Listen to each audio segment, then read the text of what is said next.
राष्ट्र निर्माण में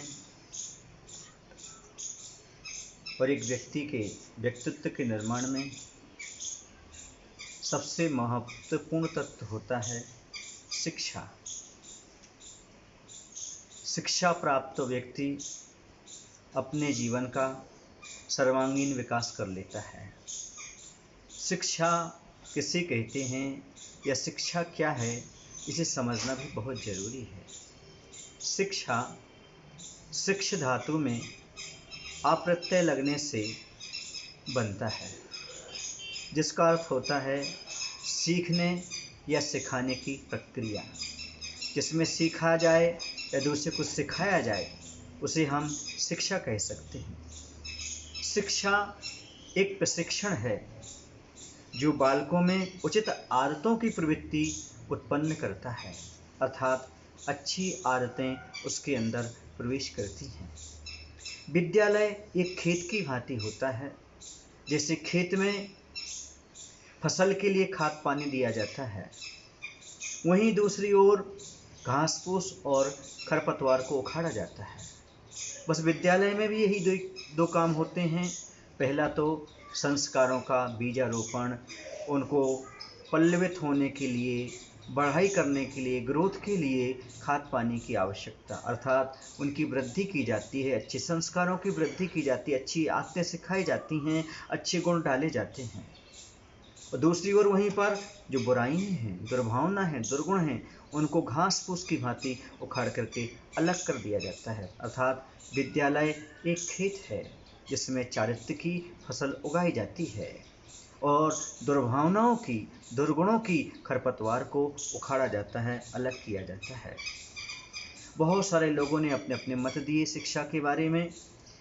आंतरिक योग्यता और प्रतिभा को जगाना ही, बालकों के अंदर जो आंतरिक योग्यता है, उनकी प्रतिभा है, उनको बाहर निकालना, जगाना ही शिक्षा का मात्र एक उद्देश्य हुआ करता है, जिसमें मनुष्य की शरीर, आत्मा, मन, बुद्धि, इन सभी का सर्वांगीण विकास होता है।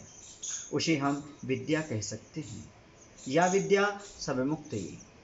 कहा भी है जिससे बंधनों के से हम मुक्त हो जाएं वह विद्या है, अर्थात व्यसनों से मुक्त हो जाएं, बुरी आदतों से मुक्त हो जाएं, गुलामी की जंजीरों से हम छूट जाएं, उसका नाम वास्तव में विद्या कहलाती है।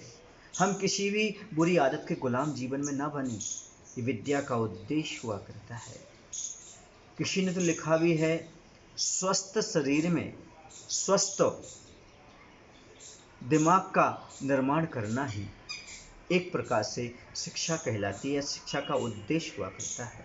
पशुता से मानवता की ओर बढ़ना, अर्थात हमारे अंदर विवेक को जागृत करने का नाम ही शिक्षा कहलाती है। ज्ञान महत्वपूर्ण नहीं है, ज्ञान के साथ साथ विवेक भी जागृत होना चाहिए। एक जगह तो मैंने पढ़ा था, खाली दिमाग को खुले दिमाग में बदलना ही शिक्षा का उद्देश्य होना चाहिए। अर्थात जो खाली दिमाग है वो खुले दिमाग, अर्थात खुश मिजाज, स्वावलंबी, ईमानदारी जीवन, ये जो प्राप्त करना ही शिक्षा का उद्देश्य होना चाहिए। शिक्षा या ज्ञान वह कवच है बंधुओं, जो जीवन में आने वाली कठिनाइयों से सुरक्षा प्रदान करता है। जैसे युद्ध में कोई व्यक्ति कवच पहन करके जाता है तो एक प्रहारों से बच जाता है, सामने वाले के आक्रमण से बच जाता है, वैसे जीवन में आने वाली कठिनाइयों से बचने के लिए यह विद्या एक सुरक्षा कवच का काम करती है।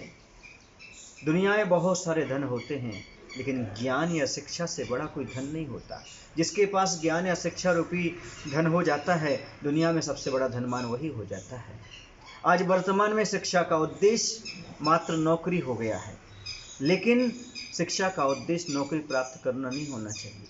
यदि शिक्षा का उद्देश्य नौकरी प्राप्त करना हो जाएगा तो सारे देश में नौकर ही नजर आएंगे। अरे विद्या और ज्ञान तो मालिक बनाते हैं, ज्ञान का धनी मालिक होता है।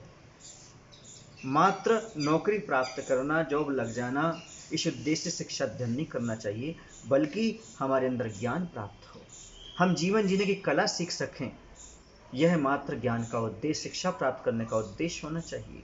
अर्थात चारित्र्य निर्माण का पहला उद्देश्य है शिक्षा प्राप्त करना, अर्थात जिससे चारित्र का निर्माण हो वही शिक्षा सही शिक्षा मानी जाती है। सदाचारी जीवन प्राप्त हो, संस्कारी मानव बने, ऐसी भावना से शिक्षा को देना और लेना चाहिए, जिससे मन की शक्ति बढ़ती हो, बुद्धि का विकास होता हो, आदमी अपने पैरों पर खड़ा हो सके। यदि ये कुछ गुण हमारे अंदर आ सकें तो शिक्षा का बहुत बड़ा फायदा है। ध्यान रखो बंधु, जिसके जीवन में स्वावलंबन आ जाता है, ईमानदारी जैसे गुण आ जाते हैं, समझो वही दुनिया में सबसे बड़ा ज्ञानी है, उसी ने शिक्षा प्राप्त की है, ऐसा मान करके चलिएगा। तो शिक्षा बहुत सारे गुणों को अपने जीवन में विकसित करने का नाम है, अपने जीवन का सर्वांगीण विकास करने का नाम शिक्षा है। शिक्षा का उद्देश्य पैसा पाना नहीं होना चाहिए, बल्कि जीने की कला सीखना होना चाहिए। जिसके अंदर जीने की कला आ जाती है वो सब कुछ अपने जीवन में प्राप्त कर लेता है। इसलिए शिक्षा के महत्व को समझें और अपने जीवन को धन्य बनाएं। बोले महावीर भगवान की जय। आचार्य गुरुदेव भगवान श्री विद्यासागर जी महाराज की जय। परम पूज्य गुरुदेव सागर महामुनिराज की जय। नमस्ते गुरुदेव, नमस्ते गुरुदेव। नमस्ते।